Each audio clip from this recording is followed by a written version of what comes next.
kumbaga itong Dolomite Sand po ay naging isla ng mga tahong. Yes, at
ayan, so syempre ay nakausap po natin ang isa sa mga DPWH no na nag-ooperate dati or nito pa din. So upgraded na pala ito dahil pwede na ito sa pang malakihan ng mga kahoy. Kaya pala no ang ngipin niya talaga.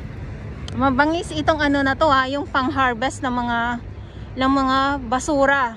So upgraded na kasi yung dating trash skimmer hindi siya ganun ito kasi mas malaki at yung ngipin, yung pangil niya, ayan may panibago tayong aabangan dito. Kaya nga lang ay wala pong mga halo-halong mga basura ngayon, kumbaga parang nakahanda na pala ito. So sabi ng ating ni Kuyang, ayan, so abang tayo no. Ito, so pansamantala dito lang muna at ililipat sa kabilang side kasi hindi naman ito talaga dapat dito. Ayan, so yun, ito lang muna ang ating update dito sa panibagong upgraded, so pang emergency na talaga itong pang harvest ng mga basura, hindi ng tahong. Ayan, so ito yung update natin ngayon dito. May bagong kasangga ang ating Manila Bay Warriors at kumbaga hindi na sila mahihirapan ng husto kasi kung dumami man po ang mga halo-halong mga basura katulad ng mga water lily, so ito na ang kukuha talaga sa laot, ganon na. Syempre nakimarites tayo kay Kuya nga, ang laki nito. Kaya pala sabi ko ang laki niya kasi yung trash skimmer na yung ginagamit ay yung una hindi ganito siya kalaki at wala siyang mga pangil na ganyan yung pangil talaga.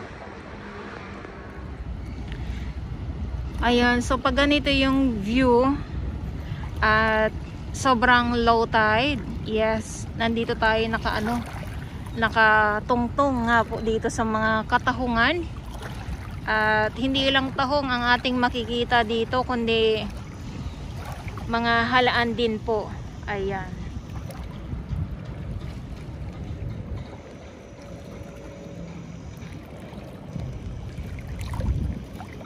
So sobrang high tide nga po, kaya sang damakmak ng mga katahungan or isla na nga po ng mga lamang dagat. Itong Dolomite Beach, ayan. Grabe, sobrang dami din ng mga tahong. Hindi lang mga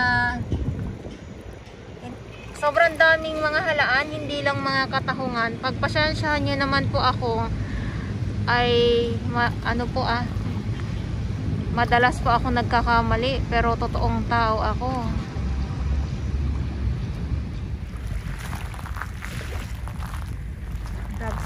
Dagsa. Pero etong mga tahong na ito na nilalakaran ko po or inapakan ko po ay wala na po itong mga laman sa mga viewers ko. Kasi dito lang naman po yan sila nakakapit. Ayan o. Ito yung kinakapitan nila, geotextile. At kita nyo naman po yung iba mga nakabuka na. Ibig sabihin wala na pong mga laman po yan. Nagkanda, matay na din sila gawa ng sobrang low tide. Yes, sobrang low tide. Makulimlim bigla. Kanina natirik ang araw. At ito naman yung ating mga namamasyal dito sa loob ng Dolomite Sands. So konti lang dahil ang init nga po. At yung iba naman nandito sila nagpapahinga. Ikot ko lang po kayo para makita nyo yung view. Siyempre nandito pa din po ang ating MMDA, ang ating Stero Rangers ng DNR DPS Mandaragat. Doon naman po sa Manila Yacht Club. At yung mga itim-itim na yan, ulitin ko lang po, dahil napaka low tide po, ang lawak na nakikita natin itong mga katahungan dito sa Manila Bay Dolomite Sand. Ayan. At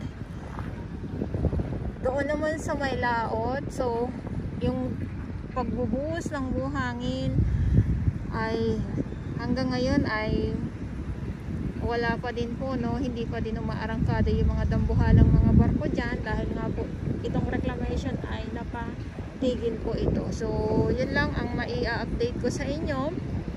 At ito naman, yan naman mga pangingitim na yan ay mga po yan, mga katahungan po yan. Wala akong maipakita sa inyo kundi ang malinis na dalampasigan ng Manila Bay Dolomite Sand at itong mga katahungan na bumalandra sa atin. So kung noon nakikita natin dito lang sa tabi napapadpad, ngayon ay naaapakan ko na itong mga tahong dahil sa sobrang dami nga po. Ayan. At may mga tahong na mga maliliit, sobrang mga maliliit. Yan naman po ay hindi pwedeng kunin. Or yung mga malalaki, yung mga lamang dagat dito sa Manila Bay ay hindi po siya pwedeng kunin. Or sa mga nagtatanong, pwedeng mamingwit, pwedeng mangisda. Pag dito sa malapit sa may Dolomite Sand ay bawal po mangisda ang ating mga maliliit na mga mangingisda po. Or bawal ito pasukin ng mga mandaragat. Ayan, paalala ko lang po sa mga nagtatanong ng aking mga viewers or sa mga nagtatanong po sa inyo dyan. Ayan. So sa ngayon, ito naman yung panahon, makulimlim nga po at parang tao lang, pabago-bago ang sitwasyon ng panahon. Uulan, makulimlim, babagyo, yung parang ganon. Pero sana wag naman bumagyo, gawa nga ang po ng hindi din maganda, no? Dahil ay pag bumagyo, so alam na po natin yan na saan na naman babagsak ang mga halo-halong mga basura. Ayan, so maraming salamat po for now. Ito yung update natin. Kita nyo naman walang mga sangkatutak na basura na napadpad dito sa Manila Bay Dolomite Sand. At ito yung update natin. Wala pa po itong alas 12. So dito sa side na to, ayan, medyo may yung ulap pa ay hindi pa siya ganoon ka-asul. Pag inikot ko kayo dito sa may kabilang side, hello naman. Ayan. Hello naman, Manila Bay.